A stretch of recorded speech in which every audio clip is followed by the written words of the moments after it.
first big earnings today after Infosys came out last week. It's Reliance Industries. But will it really create a stir? Profit is seen just up by 1%, close to about 5,500 crore rupees. We've got Shell and Priya, both of them joining us in terms of to tell us what really to expect as far as Reliance Industries earnings is concerned. Shell, let's begin with you. Give us the breakup as far as the numbers are concerned. That's right. It's just day 2 of the earnings season, and Reliance will be coming up with its second quarter earnings later today post-market hours. Let's start off by taking a look at what the street is anticipating. Kind of muted quarter for Reliance, just a % jump in the company's profits. 9% is the jump expected as far as the company's turnover is concerned, and a slippage as far as the company's margins are concerned. So those are the broader numbers. But let's start off by taking a look at the positives and the negatives as far as the factors concerned during the second quarter. The positive ones, petrochemicals. Now, the petchem margins are the one factor that the analysts expect to do well, to increase rather on a year-on-year basis. Also, the profitability from petrochemicals is expected to increase. On the other hand, the rupee also has been on the weakening side in the second quarter, so that's expected to help the company as well. On the negative side, the one thing is KG-D6 volumes. They are expected to come down. For the second quarter, the KG-D6 volumes are expected to be at 14 MMSCMD versus 14.8 MMSCMD. On the other hand, one other important factor is also the GRMs.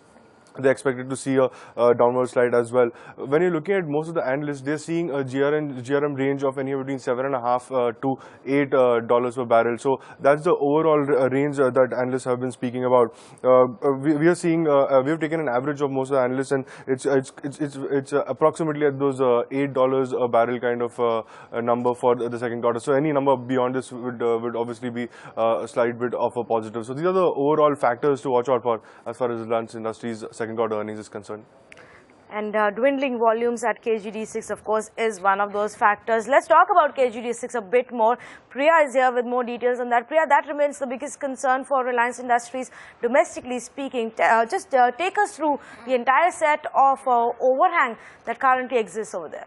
Well, absolutely. For the July to September quarter, oil and gas in the sector has been volatile because of the rupee and the crude prices, which are the two factors that affect the sector the most. However, in the case of RIL, there are certain regulatory issues with reference to the KG-D6 basin that continue to be an overhang for the company. Now, these are concerns regarding a deadlock between the government and RIL on a number of issues. Now, let me take you through these issues. The most important being pricing. Now, according to the government's new oil and gas policies, companies would be beneficiaries to higher pricing in FY15. However, the oil ministry is not in favor of giving RIL higher gas price from its existing fields, that is the D1 and the D3 fields, because the output has fallen about 80% less than what was estimated. Now, remember that 80 MMSCMD was what had been approved, but it dwindled to about 10 to 30 MMSCMD. But the government has been saying that the RIL did not drill as many wells as promised, but RIL blames it on geological complexity.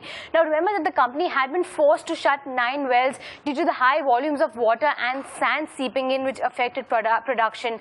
But however, there is also a tiff with regards to appointing a global consultant to ascertain the reason for the low production. And on charges of hoarding gas, the DGH wants to impose a penalty of about $1.7 billion on RIL, which is under arbitration. Now, remember that this includes the $800 million as a part of what the government wants to shave off as a cost recovery process. And also, RIL will have to surrender 8 gas discoveries, is what the DGH has been saying, while RIL blames it on the DGH for delay.